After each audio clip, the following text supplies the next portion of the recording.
Okay, so here we are just a little over 24 hours removed from this Robin Westman situation, the shooter in Minnesota who took the lives of two innocent young children, injured 17 others, and then also took his own life in this process. And now some new details are emerging about this whole thing that make me ask some questions. And I've put this out in a poll to some of my followers on various social platforms just to see what people say.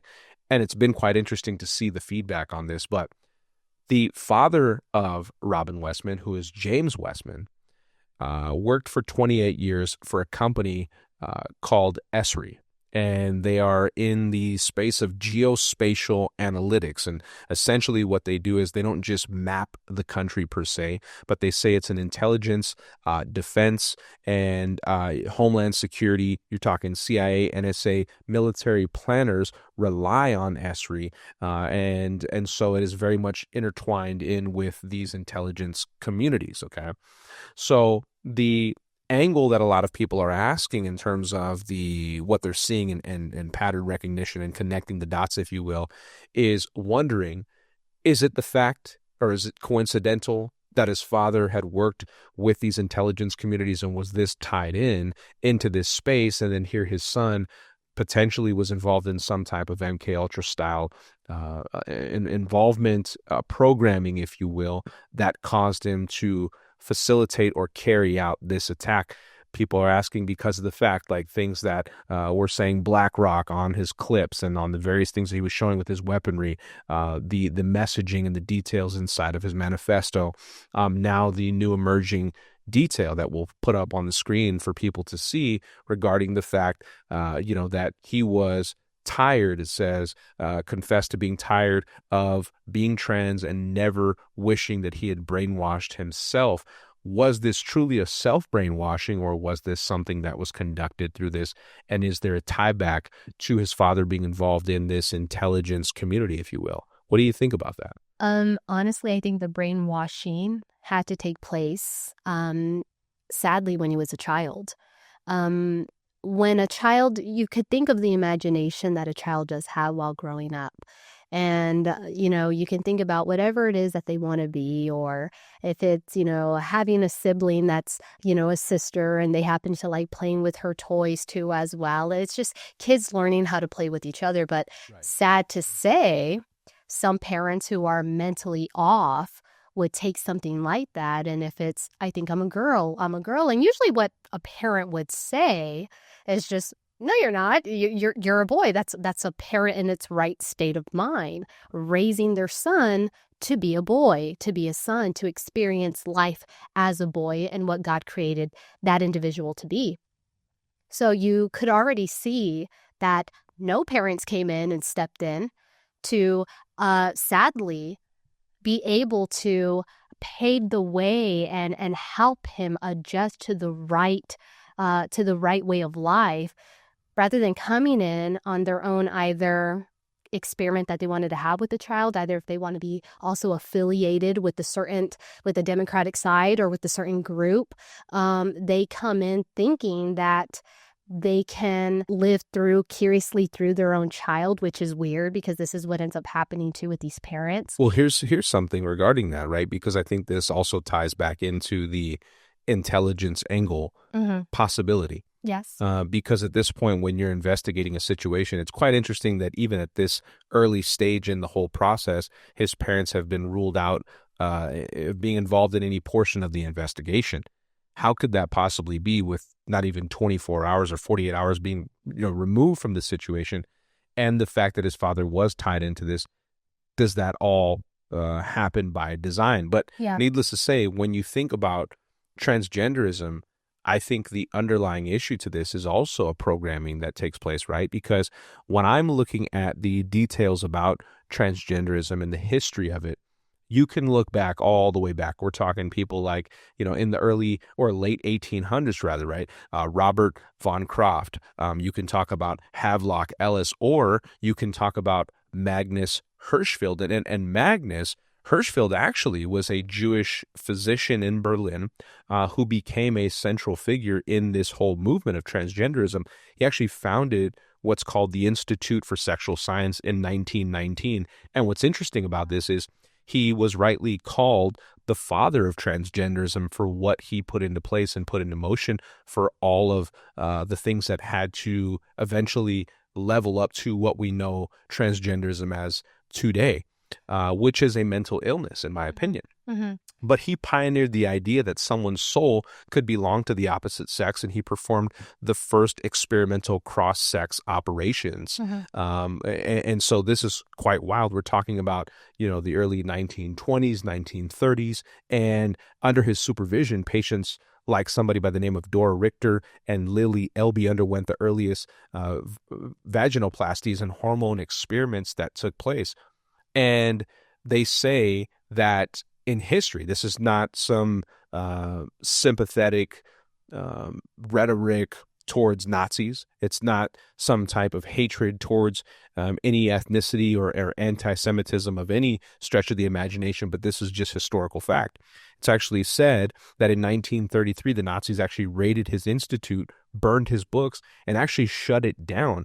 And so a lot of the people who were conducting these experiments and in connection with Hirschfeld at the time fled and came to none other than the United States of America. So I think it also gives rise to the connection of that as being a psychosis or a psychological operation to intentionally come and undermine the biological, godly design structure of a man and a woman, a male and a female, and grab kids and warp their minds. And it's not until it's too late that they realize that something's been done.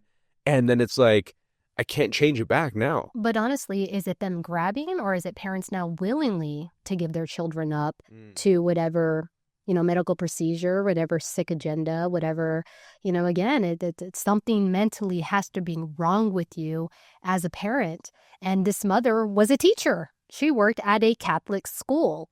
And to really be honest, if I wouldn't trust somebody like that around my kids and their teaching and their education, because I wouldn't know behind closed doors whatever weird agenda. And we are seeing that with the school system now, that teachers are privately having discussions with kids on, you can pick out your gender. What do you feel like you are? And then they would go ahead and continue to either encourage that daily while they are with your child 8 hours out of the day. Then they are making mommy and daddy look like, they're the enemy. And that is just what it is. It's now you're seeing parents willingly giving up their children. And it's really weird. And there was a picture actually that I came across, and it was actually, if we can post it, and it actually had to do with Tim Walz. And I know it's a video, but I want to post a picture.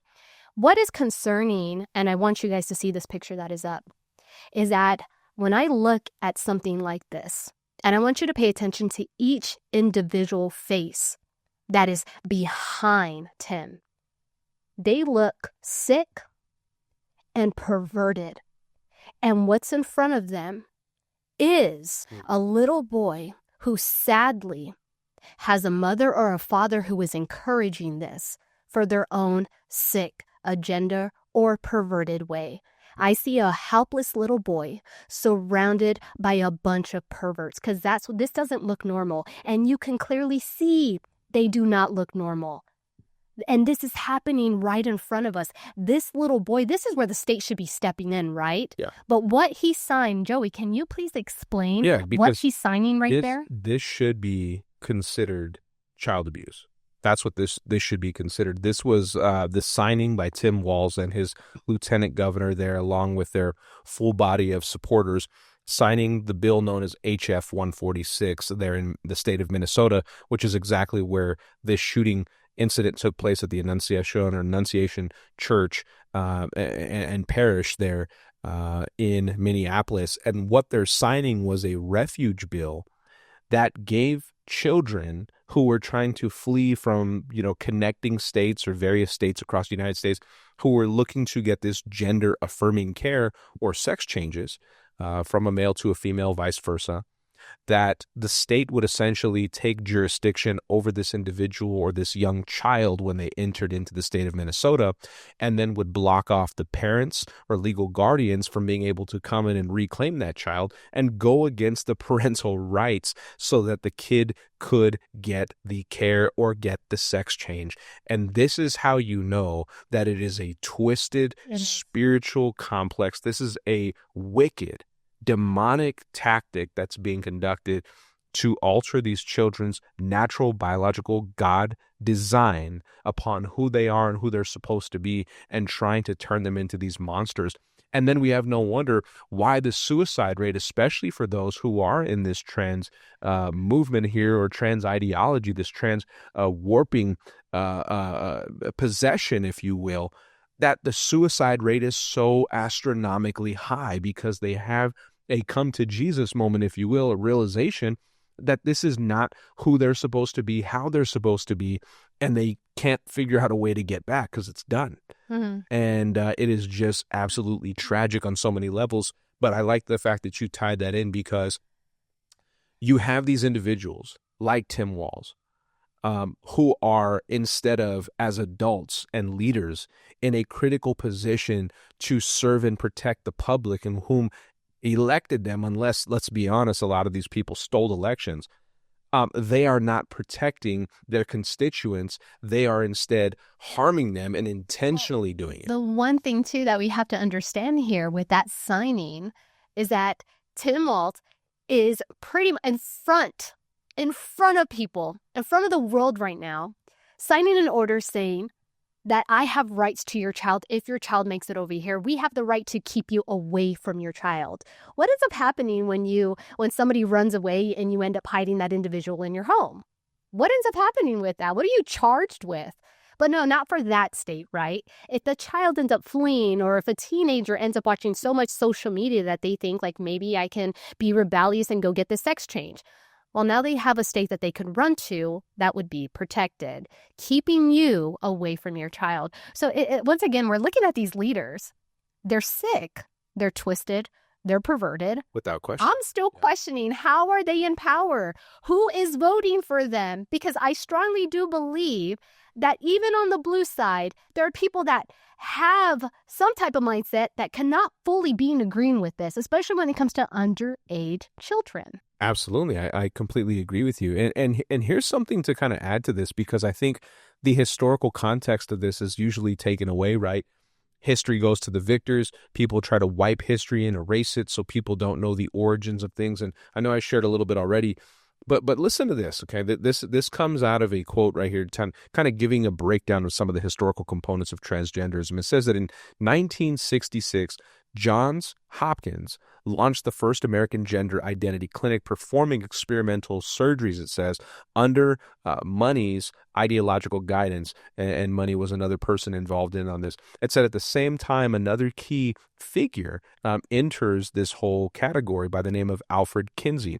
And it says, though not directly tied to the transgender pioneering elite, it says his 1940s and 50s studies at Indiana University normalized sexual perversions, including child abuse, as data points. It says Kinsey, raised Protestant but later secular, set the cultural foundation for breaking all sexual norms. And it says by the 1980s, transgender medicine had its own institutions. We're talking something called the DSM-3 in the 1980s, listed under gender identity disorder. And then WPATH, which is the World Professional Association for Transgender Health, which began in 1979, published standards of care that influenced hospitals worldwide. So here they are taking this fantasy, this imaginative aspect and perspective on sexuality, and framing it in a way that coincides with reality. No wonder people are going insane. It's pure insanity. Well, you right? Also keep in mind the medication. Keep in mind the procedures of surgeries that you're doing to a child. I think about how, even for our daughters, even getting some fillings done at the dentist's office. Imagine going through intensive procedures. Again, this isn't just a one-time procedure. They are putting their child under the needle over and over, and with medication that goes against what their body is designed to do.